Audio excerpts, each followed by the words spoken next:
সংসার হয়ে গেলে একটা মেয়ে সব থেকে কী হারায় জানো? যত্ন। তাকে কেউ যত্ন করে ভাত বেড়ে দেবে, সেই যত্ন। প্রচণ্ড ক্লান্তিতে তাকে কেউ আগলে রাখবে, সেই যত্ন। তার কথা শুনবে, সেই যত্ন।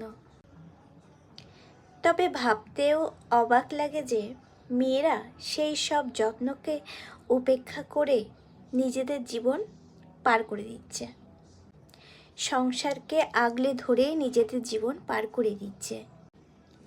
জীবনে কোনো ছুটি নেই, ছাড় নেই, তবুও সেই সংসারকে আঁকড়ে ধরে রাখার প্রবল ইচ্ছা মেয়েদের।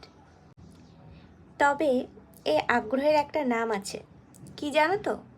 মায়া। সব আগলে রাখার এই আগ্রহের নাম হচ্ছে মায়া। কিন্তু মজার ব্যাপার হচ্ছে তার জন্য কারো মায়া হয় না। কি অদ্ভুত না ব্যাপারটা?